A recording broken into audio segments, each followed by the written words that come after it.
Welcome to the Bandano Podcast, where we're calling a spade a spade. Great to be here with you guys today. It's easy to fall in line with the WNBA old guard, to fall in line with legacy media, to fall in line with how the WNBA wants to paint this Caitlin Clark and her new fans picture. It's easy. All you got to do is attack her fans.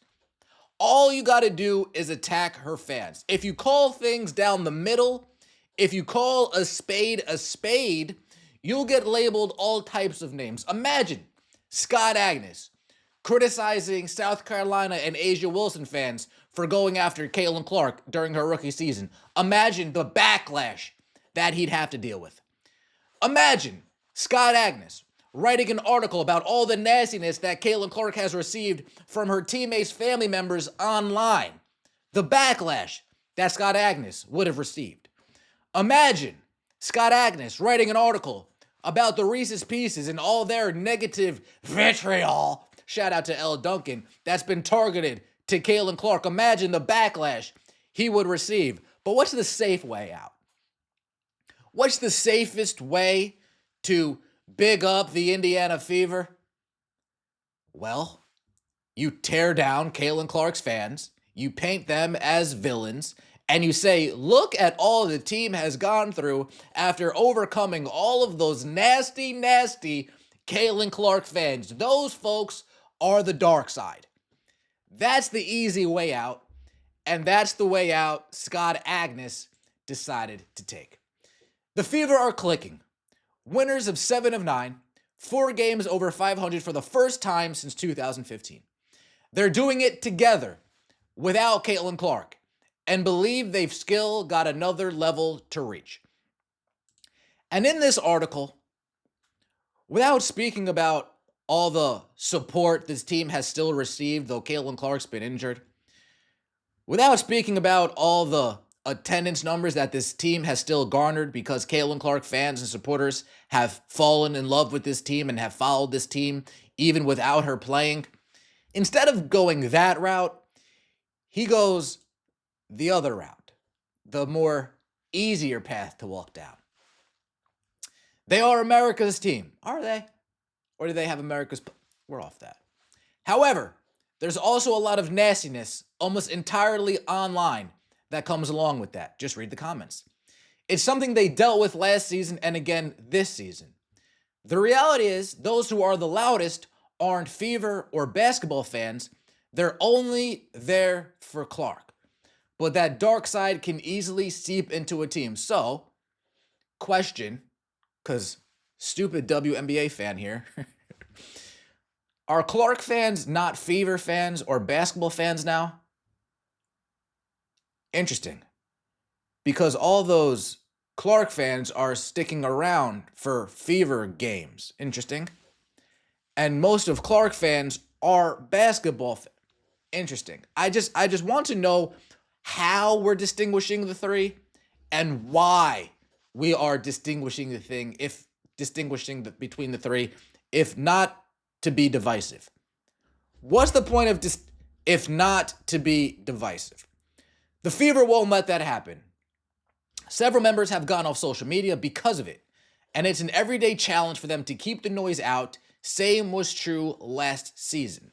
Let's go backwards. Members of the team have gone off social media because there's a lot of nastiness almost entirely online that Caitlin Clark fans are saying. Instead of saying, Scott, the team has come together, the team has battled with a lot of outside noise coming from the social media. Instead of saying that, we say the team is coming together because of even after all of the nasty stuff that Caitlin Clark fans have been saying. That causes my head to scratch a little bit. Second thing, several members have gone off social media because, one, why are they on social media in the first place? We're in the middle of a season. There's other things that we could be doing. And two, what players have really gone off social media? I see Natasha Howard doing TikToks. I see Michaela Timpson doing TikToks. I see Sydney Colson doing TikToks. I see Sophie Cunningham doing TikToks. I see Lexi Hull doing TikToks. I see Aaliyah Boston doing TikToks.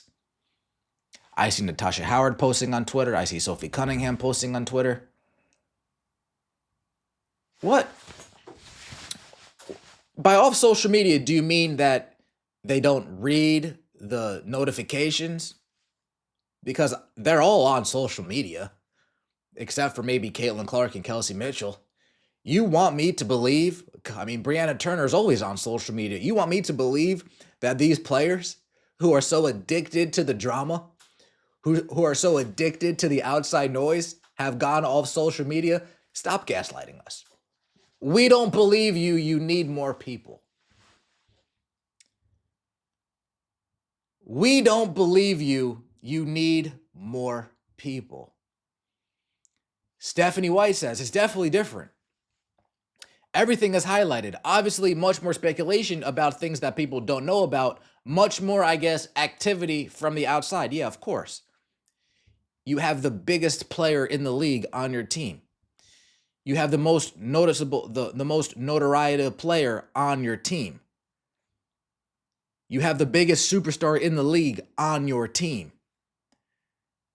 Of course, there's going to be more chatter compared to you playing in the practice gym in a casino when you were coaching the Connecticut Sun. Of course. Did you not expect this?